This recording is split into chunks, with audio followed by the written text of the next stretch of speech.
How are you? Have you never been here before? Have you? All right. Well, do you know the Course in Miracles? No. Course in Miracles, you can read about it if it interests you or not, but it's an interesting text, let's put it that way. And in the Course in Miracles, they have a chapter called I Need Do Nothing. I think that's the name of the chapter. And in that chapter, it describes like a lot of ways that people, quote unquote, are trying to find the truth. Yeah? So there's the contemplative way, there's the meditative way, there's the devotional way. They don't go into all of them, but they use a few examples. And they say, whatever way you are on is going to work because the mind can't be stopped. So if the mind, not your mind, the mind is deciding to live out the pantomime of becoming free, there's nothing in this realm that could stop that from happening. But what will occur is it may take a lot of time. So there are some methodologies that take like lifetimes. You got to go through purification, you got to do this, you got to do that. And any one little false step puts you back like 30 squares. It's a very punitive path in a sense. And then there's other ways that may seem to get there a little closer. But the Course, not trumping its own horn, playing its own horn, said, well, if you run into this book, one of its main purposes is to save you time. Yeah?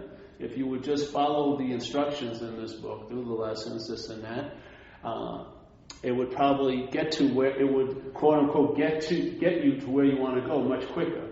And he says because every path, whatever path you're on, ultimately ends up at one point, one realization, which is, I need do nothing. It's a beautiful statement. I need do nothing. Yeah? So after all this doing and all this having, no matter how much or how little, usually part of the let's say the translation of a realization is I needed to do nothing. It's always been this way. There's nothing that could not be that. And there's nothing in a way that I can do to either erase it or to polish it in a sense. So it's a very disarming hit. Yeah? I need do nothing. Because the main engine, one of the main engines of selfing is being the doer, yeah? Obviously. Most of us are trained in our society to believe that if we do and have, we'll be. So the being becomes an effect from doing and having. Yeah? So I'm going to do and have, and then I'm going to make a being. But in a way, being is first, and it has really nothing to do with doing and having, except as forms of expressing. See, being isn't produced by doing and having, because being is already complete and whole in itself, right? It's not in an act of time trying to culminate or fulfill or complete something. It's already so. Yeah? That's why there's no time involved in it. That's why it's timeless in a way, because it's complete. It takes time to do things. Yeah? But in some space that has nothing to do, that time has no relevance in a way. And we're at that place. We're in a timeless state right now. Yet our mind is engaged in an interpretation of this timeless state as a place of time. Yeah? So we make up calendars and days and this and that, and we feel like the passing of time. It's a very tactile experience. You sense like you're getting older, and this moment is much different than a moment I had in the morning. But if you really broke it down to the bare essentials of the moment, there's no difference whatsoever. There's the awareness of. Every moment that is a moment has to have that awareness of to be a moment. Without the awareness of, there's no self-standing moment. Yeah? There's no thing called a moment that exists. It exists because there's consciousness being conscious of. Yeah? And that provides the opportunity for what you'd call a moment. Well, without that being conscious of, could you say, without you in a sense, could you say there's a moment? Yeah? You could believe it. You could believe that when you die, everyone else is running around like crazy. But will you have evidence of it? Will you have evidence that everything continues on as if it's an inherent, solid entity in and of itself when the observer of it goes? I don't know. So, in this idea that you need do nothing, why not start there? If you're going to end up there, whatever path you take, if you're going to end up literally at a revelation that you do nothing, why not entertain it now?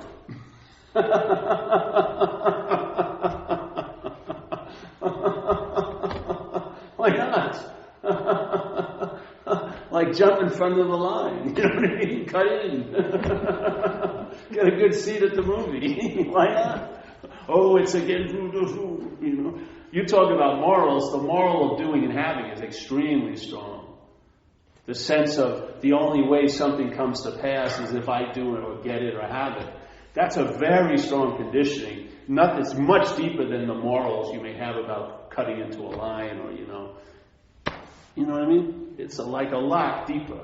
It's so deep you don't even notice it. It's sort of like the whole herd is controlled and directed by these unseen sort of, you know, conditional things. And time is a huge one, yeah?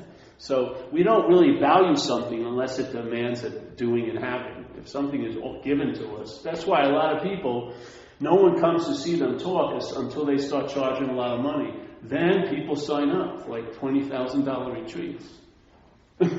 Because they believe money gives value. Yeah?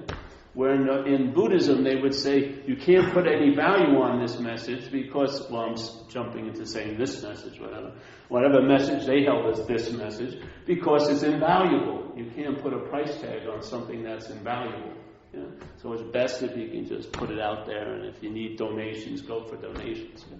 So this idea of nothing, in a way, in our society doesn't really have much value. See? Yeah. If someone says, hey, come to this meeting, and you're going to leave with exactly what you came in with every time, you probably think you're getting shortchanged. Jesus, I wanted to get something tonight. Yeah?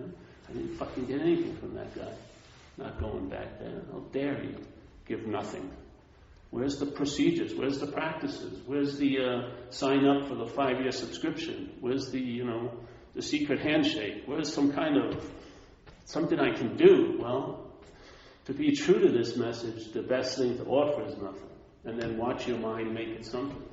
And see if that mind that makes it something is actually you, or does it actually represent you?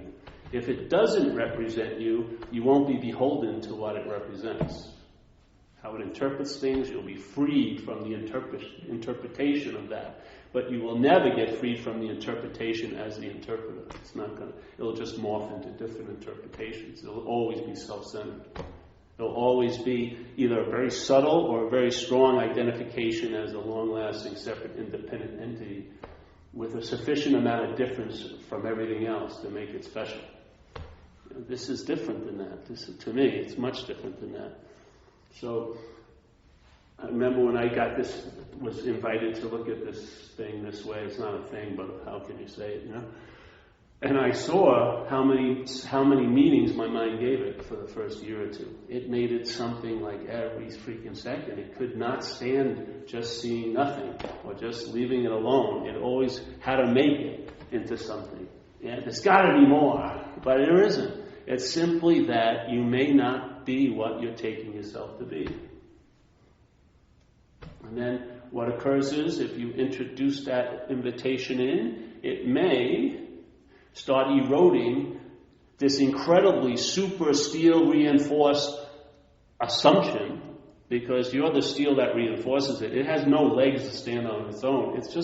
We're just unbelievably living from so many assumptions that we never really look into, and we just assume that's what's so. And you don't understand, maybe you do, but those assumptions are giving a lot of the meaning to everything else.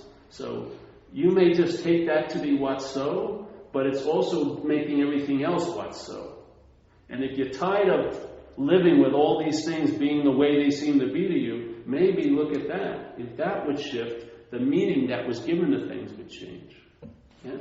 Maybe the meaning of the value of life would be rooted in what you would call now instead of there and then. Maybe the sense of okayness wouldn't be a goal you're trying to achieve, but it would be a state you could recognize right now. Yeah? Not based on your circumstances, nor on your physical condition, nor on your mental state either. Yeah? There can be a point where the absolute reveals itself as an absolute, and then you can rest there. Through all the movements of this place, all the feeling connected, disconnected, this and that, and they have so much juicy goo. It's like so easy your attention to be glued to it because they all represent or assume or infer that it's you that's going through all these little gymnastics. It's you that's having this blissful day only to be followed by a bummed out day. It's you going through this giant washer. Yeah? I would say what brings you the experience of you is more you. And that's awareness. Yeah? And awareness is not of the body. The body is not being aware. The brain is not being aware. Awareness moves through this and facilitates an event, but it's not produced by the facilitator. That's my humble opinion. Yeah? So what is that that's always been there in every moment that I seem to have been in? Yeah? Now, my position in every moment could be so different, my mental position, but that one unblinking awareness never has shifted. Not once. It's always been there, consciousness. Conscious of the most painful events and conscious of the most beautiful events, yeah? How can a most painful event be even most painful? You'd have to have the acute clarity of what's seeing it. And having that clarity hijacked by the mental process to make exquisite suffering. How you'll go over every little detail of your seeming mistake, and you'll go over it and over it, over it. It's like an operation with the finest scalpel. What's sharpening that edge? It's not the event, it's the awareness. The awareness being hijacked by the mental process and thinking it's you. The mental process says, you're aware, and you know what? You're going to be extremely aware today of how other people see you. What you think other people see you as. You're going to be extremely conscious of that. And it's going to be unbearable that you're going to do almost anything to get relief from that. You won't go to parties anymore because it's unbearable when I walk into that party to think I know how everyone's thinking about me like an object. And that they don't like this object called Paul. Yeah. When I'm looking for approval and attention, I preemptively believe there's going to be rejection. Fuck that. I'm not going to go there. I'm not going to do this. Fuck this. Let me just get high in my house. I'll just rent some porno. Forget about it. Forget the girls. Give me virtual sex. I can have everything under control.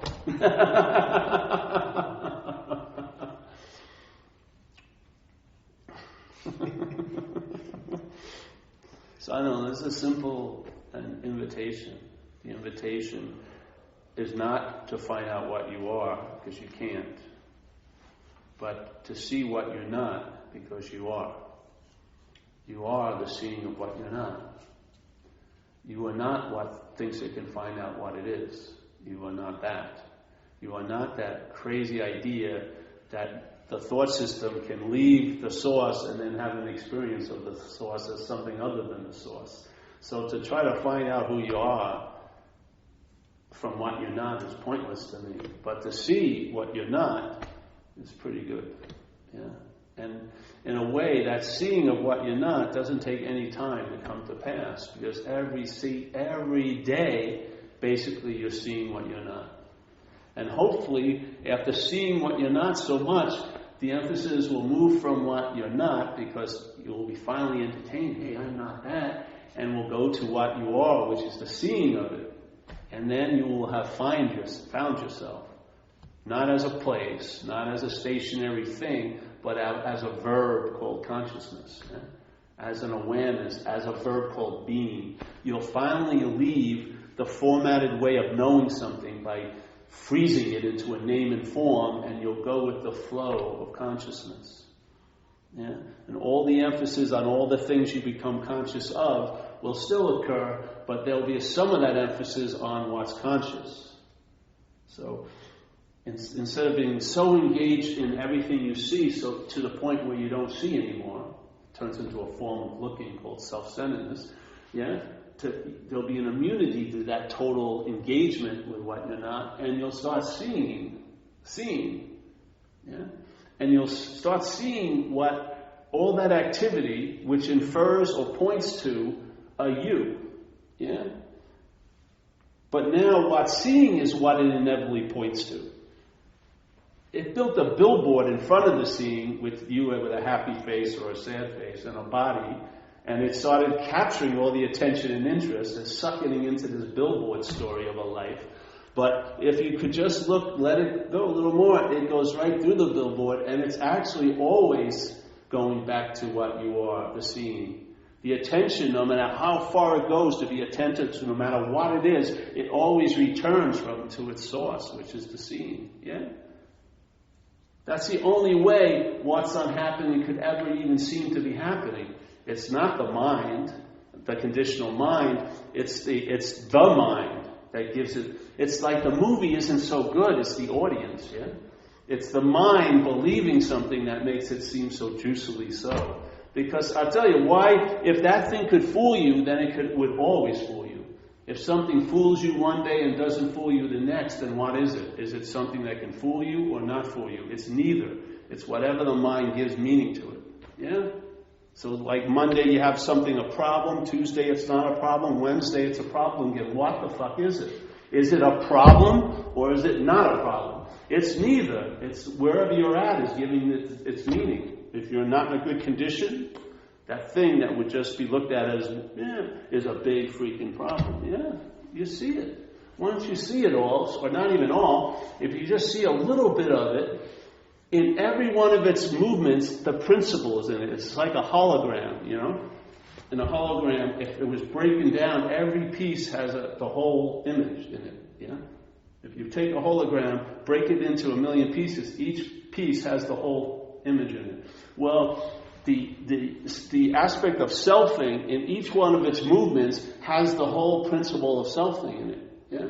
So and just like they used to say, you know, if you really got one drop of water, you'd know the whole ocean. Yeah. So you get a sense, you can see it. It doesn't take years of study. If you just see, oh, this mind gives everything all the meaning it has. Okay, that's pretty cool. Then you start seeing, just do this if you like. For 2 days, 3 days, write an inventory on what you did that day. No story, nothing. Just, I woke up, took a shower, yeah? Made some espresso, drank it, made a couple of calls, yeah? Went to this, went here, that. And then, while you're writing that down, try to compare it to the interpretation or the story the mind has over the same events, yeah?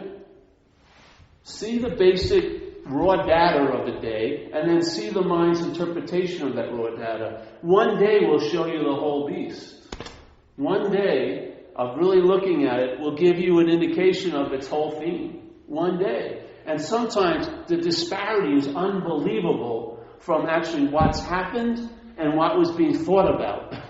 What was happening? I mean, you realize your sense of disconnection isn't so far-fetched. You're totally disconnected from your life. We're living in an interpretation. You know? Something happens now, the conditional mind claims it, goes into the memory bank. What does this remind me of? Oh, I have this. How did this immediately become that? It hasn't happened out here in what's happening. It only happens in what's not happening. So because you've had a history of, let's say, this ailment, one little thing reminds, oh, I've got the ailment again. But you actually don't have the ailment, but you live as if you do. Yeah? It's like preempting the disease by acting like you have the disease. This is what it does all day. In a way, there's certain anger around it, because it's like a giant ripoff. Some mental process has taken a life and ran away with it. And it doesn't desire to live it, it desires to interpret it. It wants to make it into something. It wants to conceptualize it. It wants to stuff it into time and just go off. You know? Like John Coltrane riffing on an idea called separation. He could play an unbelievable tune about the source of love never being loved. I mean, absurd impossibilities become incredibly real here in this world of what's not happening. Yeah. What's the whole linchpin to that? This is what I found. Yeah? I did not study and got there. Something happened to my mind, and I found out that this is how it translated what the information downloaded and then was made the best this mentality could do into an understanding and something that I can express and share with people. But an expression and something I understood conceptually didn't bring about this. This was always so. The mind just opened up. Yeah? So now the mind is seeking to see, for me, you really know what you call a problem from the solution. That's how you know it. The solution sees it super clearly. Now, in the problem, you can think you understand the problem, but like in recovery it says, self-knowledge avails you nothing. That understanding isn't going to free you from the problem. You now have an understood problem, which is a big freaking problem. Yeah? Seriously. But in this information downloading, seeks to express, and so some of the things that it revealed to me was, all right, the biggest movement of this activity of mind, the mental process called selfing, is to claim. That's its first movement. It claims everything. Because it doesn't have anything. It doesn't have a life. Yeah? So it claims it. So in English, the word my gets close to what I'm feeling. So the word my is like the sense of ownership, of being the proprietor thereof. Yes? This is mine. This is what it does. As soon as it's hijacked the life and made it its own, it immediately dismisses living and starts living in interpretation. That's what it does. It takes what's available and brings it into its own realm called the mental realm. And in the mental realm, this now is bookended by a past moment and a future moment. And the past moment and the future moment draw more attention out from the mind than the now does. So basically, we become unconscious to what's happening, and we become hyper-conscious to the thoughts about it, which are usually what's not happening. Yeah? And it seems to happen in a way so slowly, it's sort of like a slow takeover. Yeah? To the point where we go asleep in a way. We can never be asleep because we are awareness, but you can feel as if you go to sleep. Yeah? And in that sleep, when anything arrives in this here and now, it's not received usually, it's compared. Yes? It's compared, and the methodology of the problem tries to figure it out, which neuters every fucking thing. If you meet a new person, they're an old person very quickly. Everything gets neutered, yeah? And that way, its real oomph of juice gets chilled out. It doesn't have the impact it had the potential to bring. Yes? Because even the absence of this idea of being you, when the idea of being you rises again, it will claim the absence as an experience it's had. So it knows how to cover its tracks. You can have an incredible event of the absence of time, yes, and the relevance of space, and it could last, let's say, in time for an hour, 3 hours thing, and yet at one point, maybe the thought system will arise and go, oh, I just had this incredible spiritual experience. At that point, its oomph has been totally hijacked. It's been neutered. It's been like, what did they do when animals spaded? Yeah? It's been neutered. Yeah? Now it's put into the column I know, which is the greatest defense to finding anything else.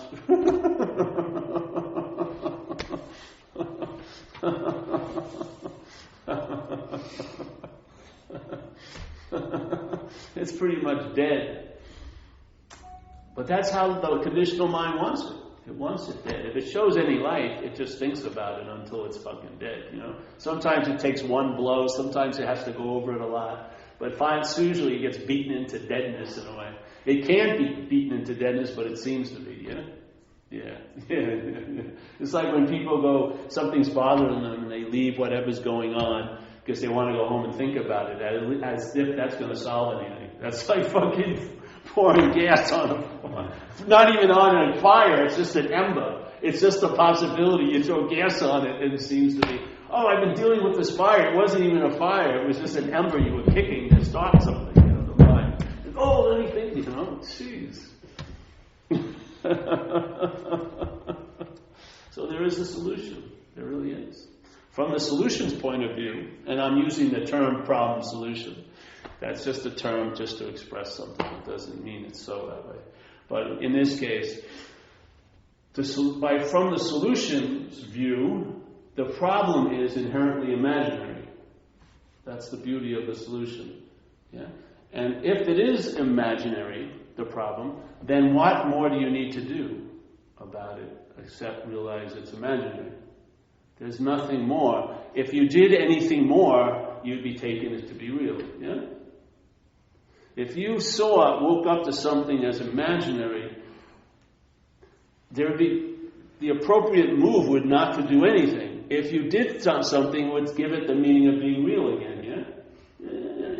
So, from the solution's point of view, the problem's imaginary. That's immediately out of time, totally out of time. Yeah, you can feel it right in the room if it hits you. The problem's imaginary.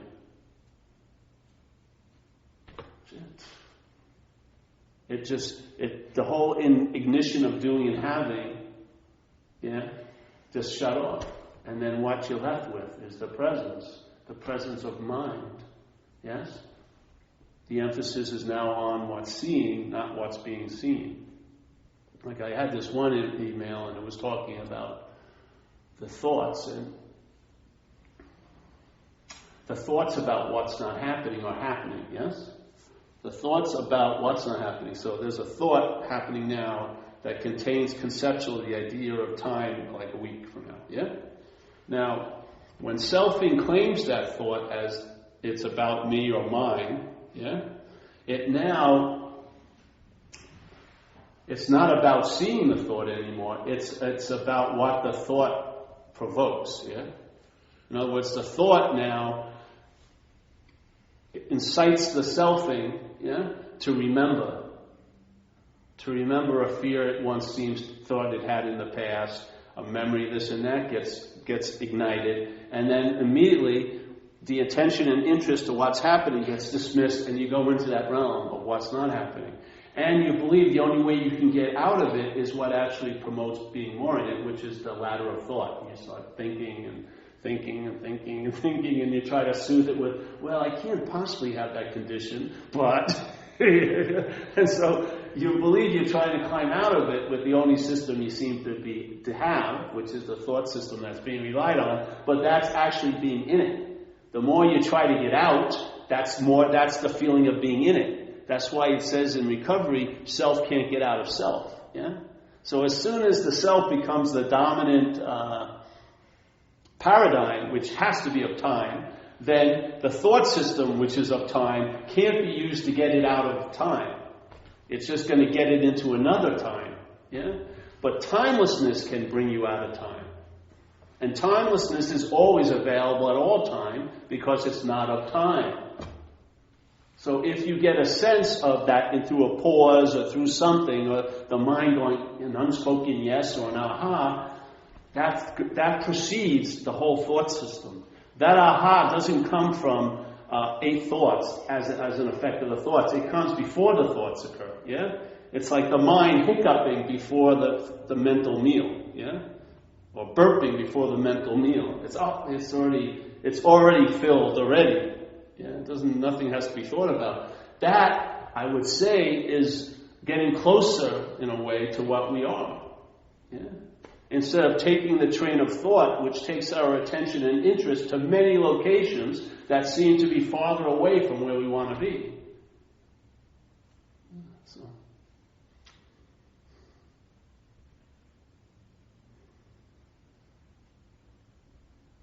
So much, you'll see it. Sometimes you'll see it. You'll see that your attention is going into what's not happening. And you'll throw up a flimsy but that just entails more into what's not happening. And you'll watch the incessant desire for the mind to go there. It's like that movie, Austin Powers, when Dr. Evil is playing around with his son, and his son wants to say something at a table, and every time his son tries to say, he goes, and his son... He beats and he really frustrates the son because he beats it. It's sort of like that. When you watch it arising, trying to build that little train of self-will and go to all these local destinations, inevitably ending in hell, mental hell. And it doesn't have an infinite amount of starts, yeah? It will lose oomph. And then what's left is what was always there, that pause, yeah?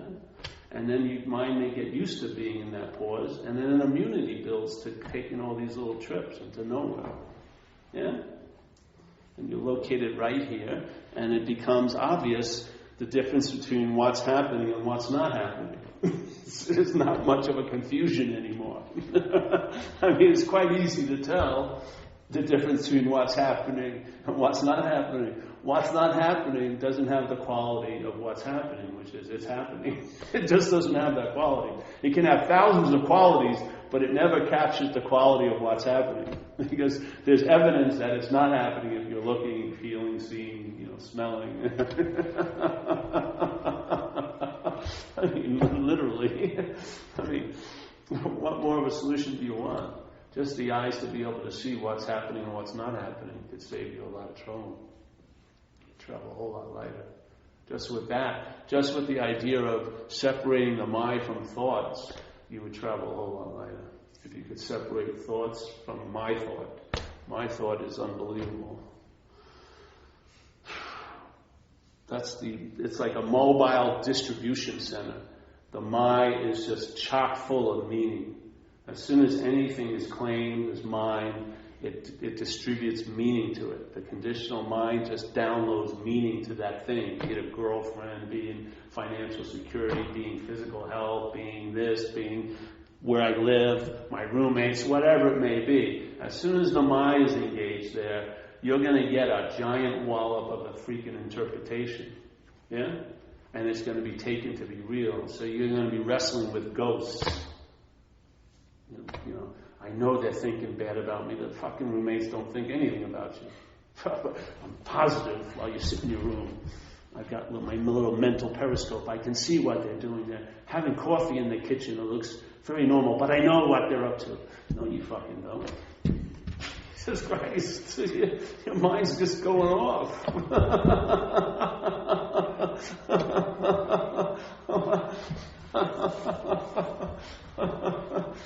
The false owner can't whistle the attention back. What brings the attention back is source. Yeah, the sense of seeing brings the attention back because it's like that's its nature. It's the attention is its nature is no thingness. Yeah, it's attention. When this is taken to be the source of the attention, it's like a wild dog. It doesn't fucking listen to you. It just sniffs around all these little what not happening possibilities. Yeah, every compilation of thoughts is like a dog shit, Come here, Fido, get away from there. Fuck you. Yeah.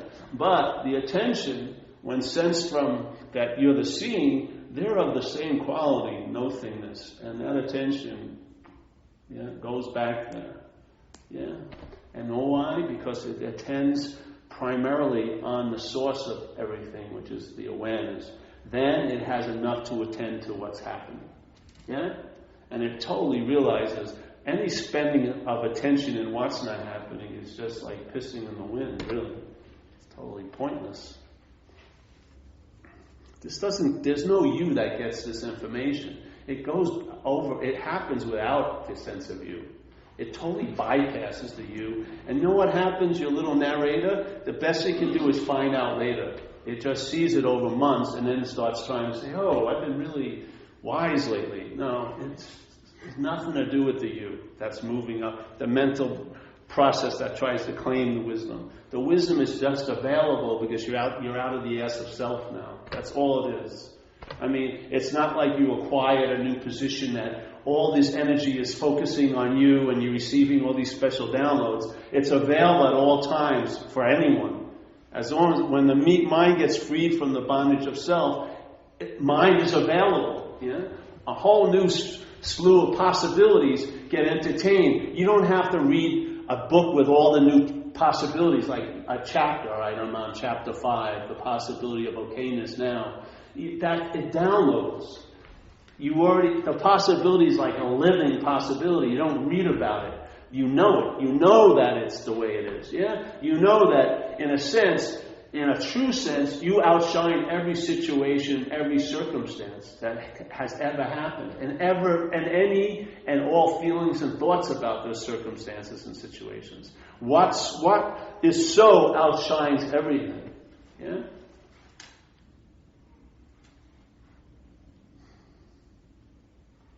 And it's not like the mind finds a place to rest. The mind in movement is rest. Yeah? Like they say, in stillness, in movement there's stillness, and in stillness there's movement. Yes? It's all like that. It's all like that. The mind can be going 1,000,000 miles per hour, the mind, and yet it provokes an incredible stillness. Yeah? I don't mean the rat-like conditional mind. I mean mind.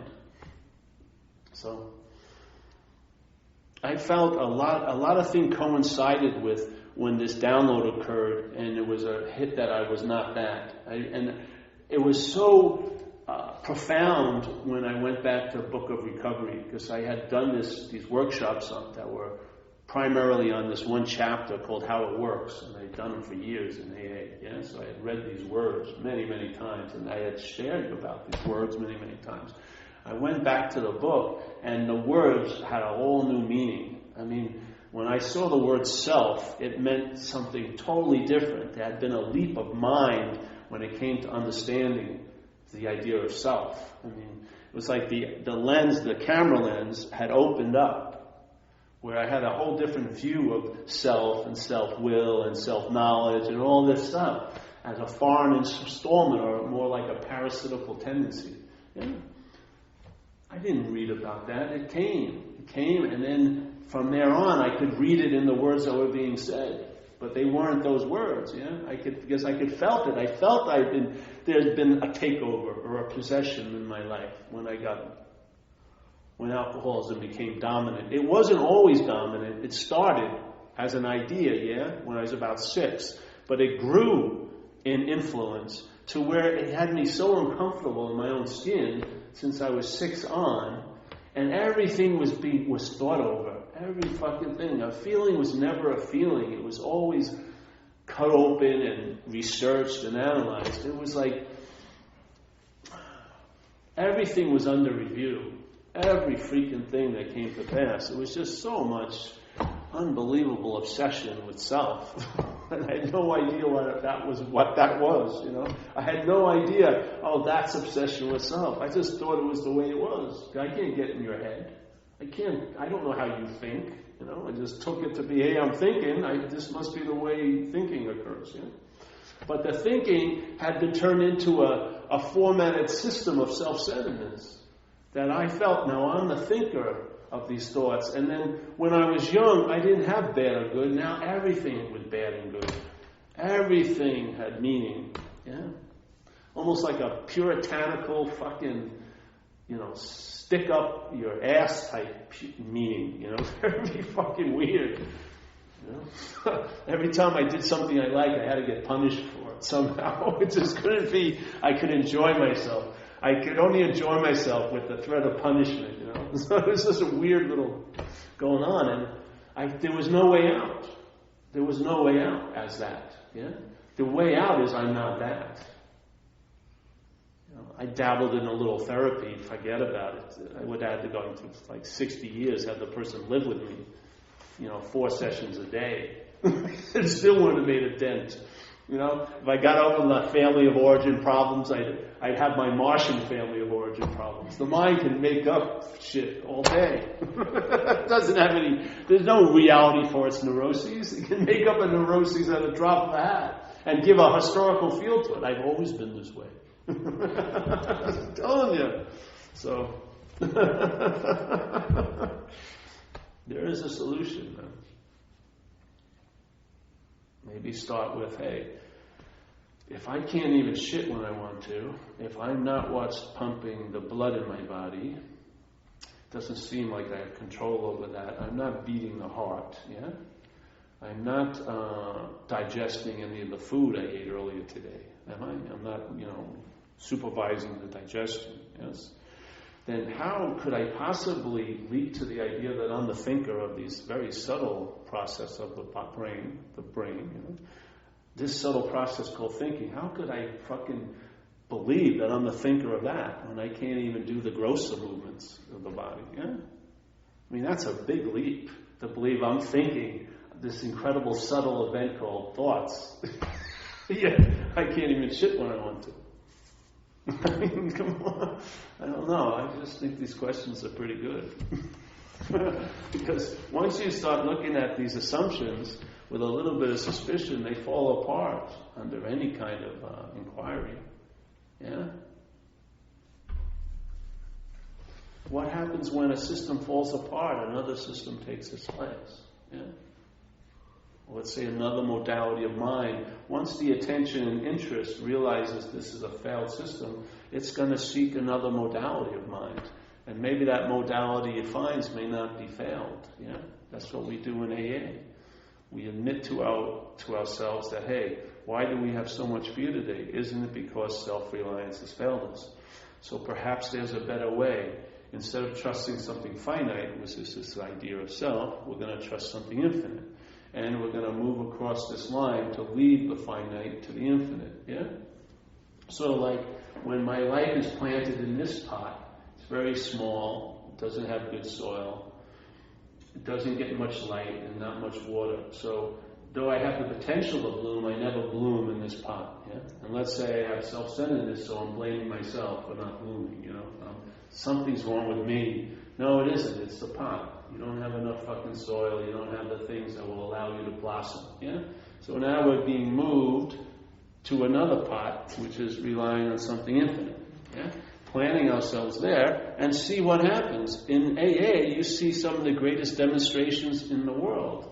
From someone who looked like a down-and-out, hopeless drug addict becomes an unbelievable benefit to many people. What happened?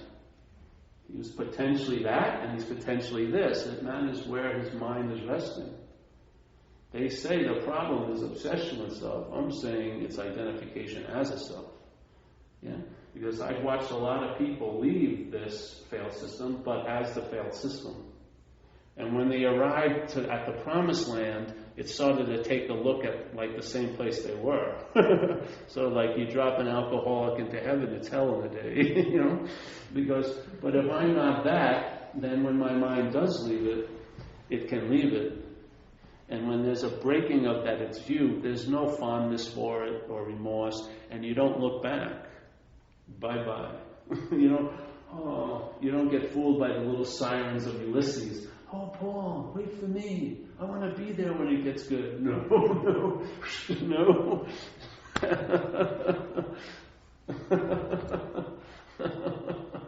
So, I found if you don't particularly like the effects and the meaning that are being given in self-centeredness, question the center of the system, self. Yeah? Instead of trying to deal with its effects, why not look at what's causing it to look like this? Not what it looks like, because that's a perceptual trick. But what's causing it, that perceptual trick to be taken to be real? Self-centeredness. Yeah? So if I'm not that, what would happen? The quality of being centered could shift from self-centeredness and land in centeredness. And you may find centeredness is a lot more compatible with what you really are than self-centeredness. Self-centeredness to me is very claustrophobic, right? Very claustrophobic. But in centeredness, you feel larger, and your mind can roam. You become like a free-range alcoholic. You get to be a free-range mind. You have a lot of space. Yeah, you do, really. You're let out, really let out.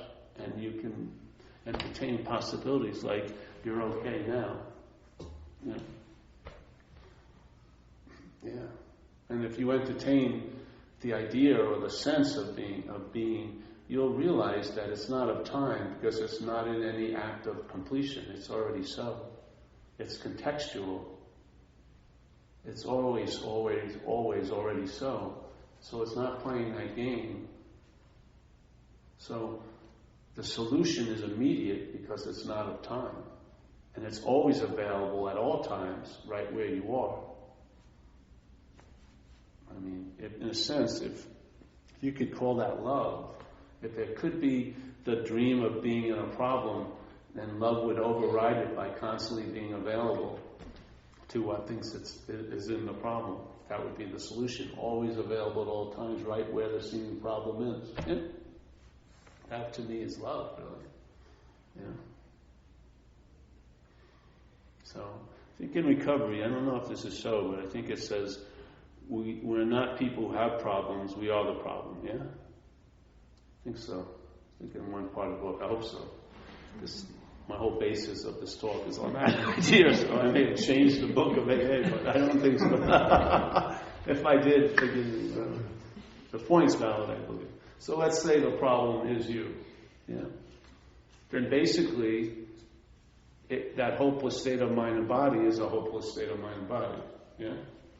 Now in AA it says we are 100 people, 100 men and women who have recovered from a seemingly hopeless state of mind and body. So seemingly means it appears to be true or false to you. So you play a big role if something seems hopeless or doesn't. Yeah. You give it the meaning. Yeah. Yeah.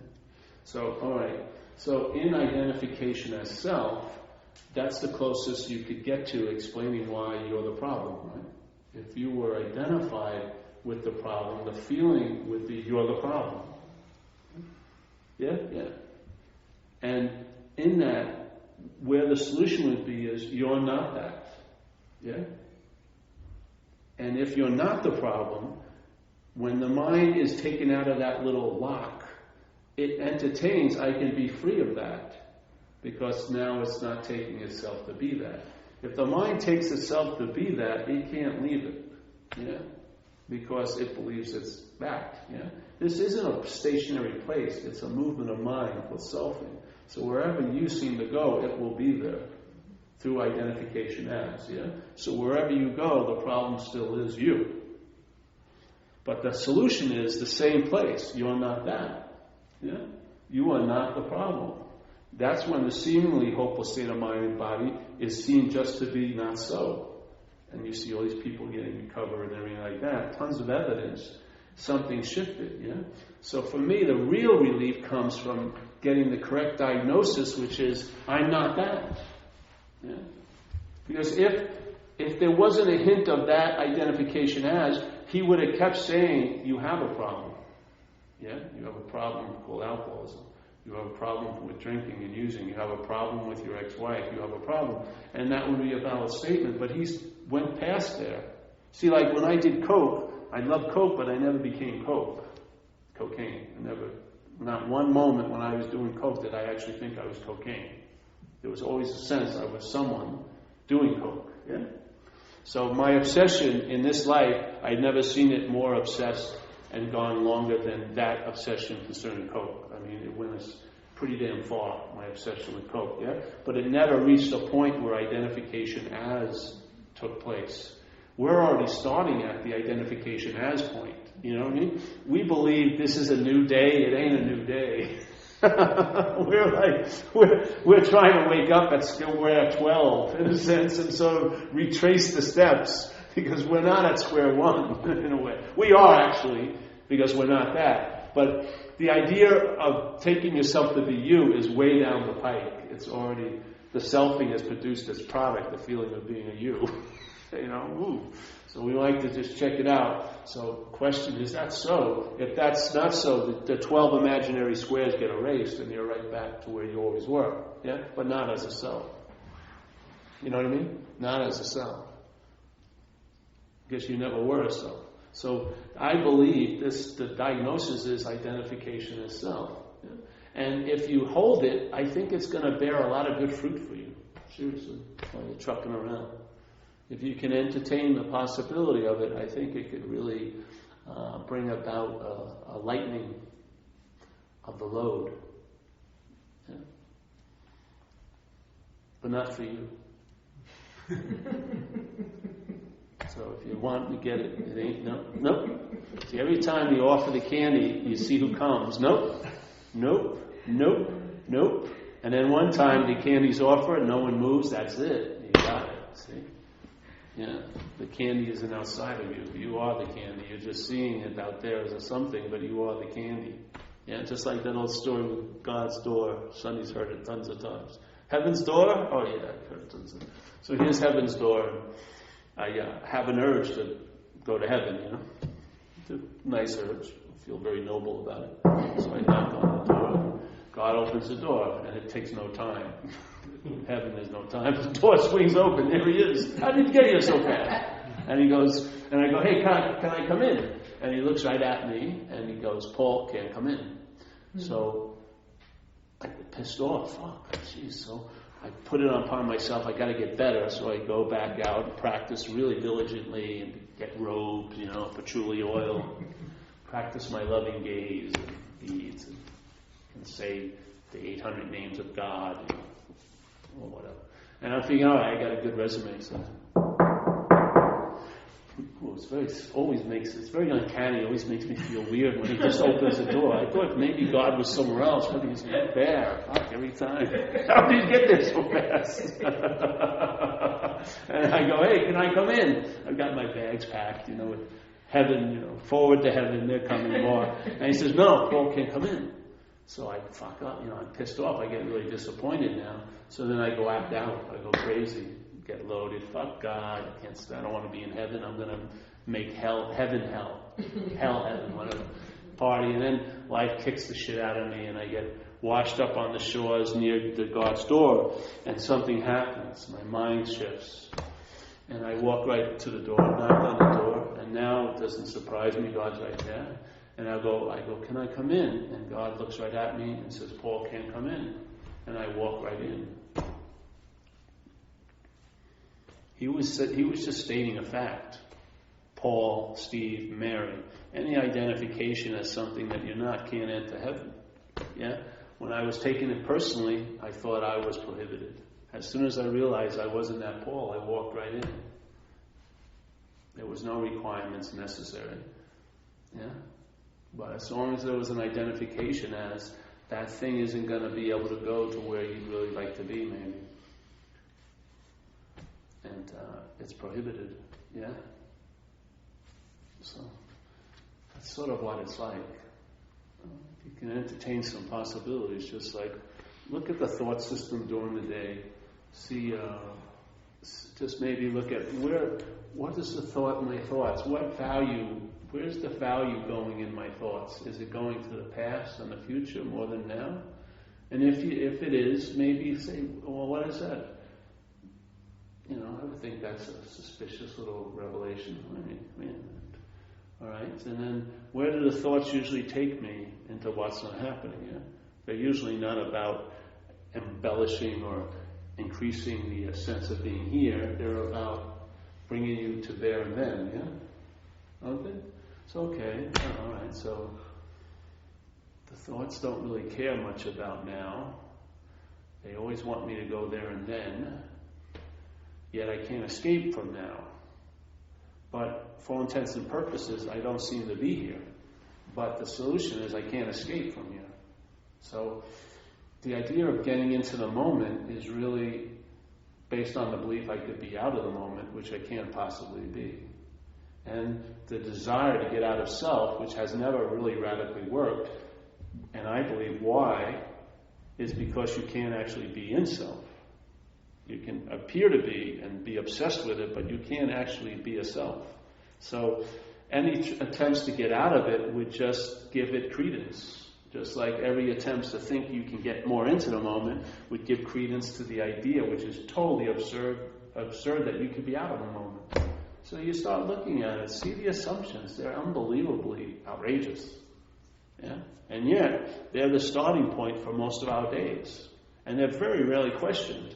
And yet they have a huge influence about how things are seen and how things seem to go. Yeah? Huge. Yeah? These what's happening here is just echoes of this little sound chamber. Yeah?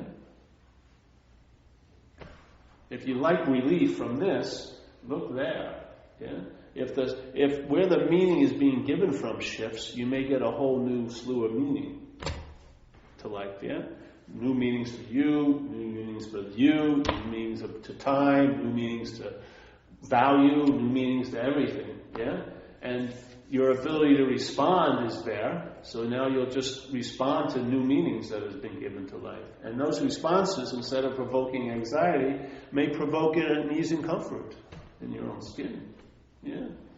You realize there's no way I can get out, so why am I trying to get out so much?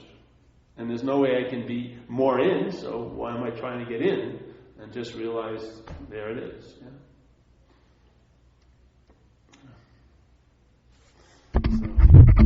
Very close to the edge of trying to be of help right now. I'm going to cease going there. That's it. It's not my nature to be of help to people.